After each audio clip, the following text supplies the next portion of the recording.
Geger penemuan mayat diduga korban pembunuhan di Jogja. Warga di RT 40 Kampung Ketanggungan, Wirobrajan, Yogyakarta mendadak geger setelah warga menemukan seorang pria tergeletak bersimbah darah pada Senin, 1 Desember 2025, sekitar pukul 5 waktu Indonesia Barat.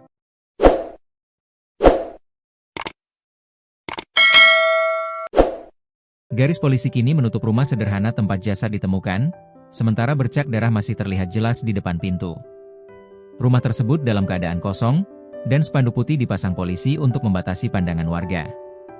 Korban diketahui berinisial NP, 25. Ia ditemukan tak bernyawa di teras rumah dengan luka parah, mata lebam, kepala sobek diduga akibat hantaman benda tumpul, serta jempol kaki pecah bersimbah darah. Warga menyebut NP bukan penghuni tetap. Jarang terlihat, kadang pulang lalu menghilang, kata seorang warga. Diduga korban pengeroyokan. Kapolresta Yogyakarta, Kombes Pol Eva Gunapandia, menegaskan bahwa kasus ini bukan kematian biasa.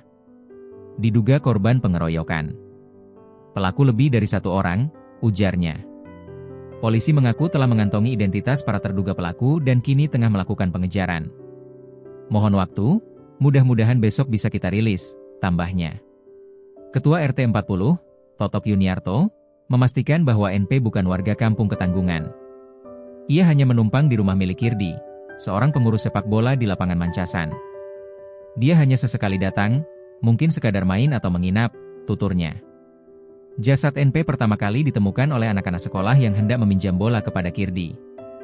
Sekitar jam 5 pagi anak-anak mau pinjam bola. Ada mayat tergeletak, langsung ramai. Sekitar jam 8 baru dibawa ambulans, ujar Totok. Mayat tinggal tulang ditemukan di Pantai Lawere, Pinrang. Sementara itu, warga Pinrang, Sulawesi Selatan, digegerkan penemuan mayat tanpa identitas yang tinggal tulang belulang di Pantai Lawere, Desa Lotangsalo, Kecamatan Supa, Minggu, 30 November 2025, malam.